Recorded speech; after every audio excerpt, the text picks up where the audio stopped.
இந்த காணொலி கொஞ்சம் பாட்டு வாங்களேன். அதில் 1702 ஏக்கர் நிலம் கையகப்படுத்தப்பட்டதாக அதற்கு உண்டான இழப்பீட்டு தொகை விவசாயிடத்தை கொடுத்தாச்சு.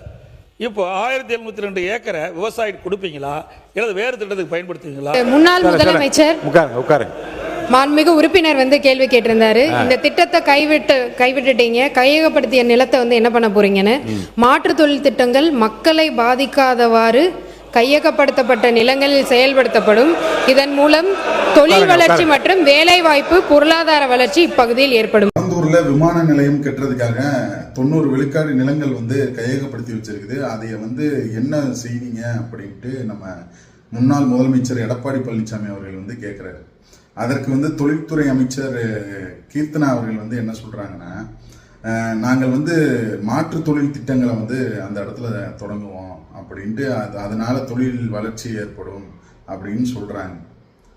அந்த பரந்தூர் விமான நிலையம் அங்க கட்டக்கூடாது அப்படின்ட்டு மக்கள் போராடினதா இருக்கட்டும், எல்லாரும் போராடினது எதற்காகனா விவசாயத்தை பாதுகாக்கணும், அங்க விவசாயிகள் விவசாய நிலங்களை பாதுகாக்கணும் அப்படின்னு தான் போராடினாங்க. இங்க மாற்று தொழில் திட்டங்களை துவங்கறதுக்கு வேண்டி அவங்க போராடலை. அப்படிங்கும்போது நீங்க படத்துல சொல்றீங்களா விவசாயத்தை கைவிட்டுறாதீங்க அப்படின்ட்டு, அதை படத்துல சொன்னா மட்டும் போதாது. இன்னைக்கு ஆட்சியில இருக்கிறது நீங்க தான் விவசாயிகளையும் விவசாயத்தையும் ஊக்கப்படுத்தணும். ஊக்கப்படுத்தி விவசாயத்தை எல்லாரும் செய்யற மாதிரி பெருக வைக்கணும். அதையே நீங்க செய்யாம இங்க மாற்று தொழில் திட்டத்தை செய்வேன்னு சொன்னா எப்படி?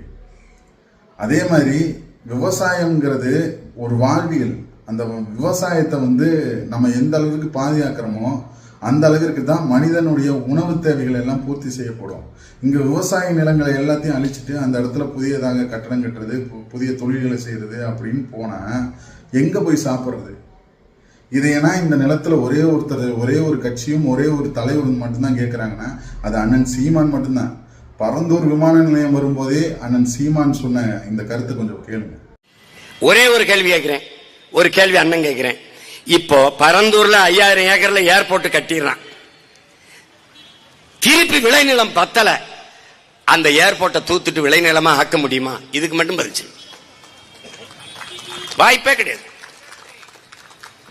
போரின் பேரழிவுக்கு பிறகு கூட மக்களை மறுகுடியேற்றம் செஞ்சிட முடியும்.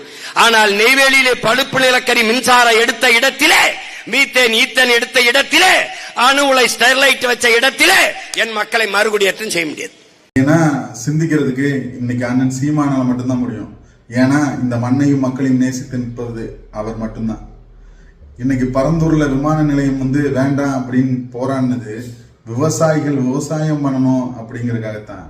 இதுல மாற்று திட்டத்தை நீங்க கொண்டு வருவீங்கன்னா இது மாற்றா இருக்காது, மக்களுக்கு ஏமாற்றா இருக்கும்.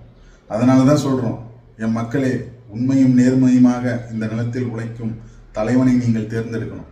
அதனால்தான் சிந்திக்கணும். சிந்திப்போம் தமிழா.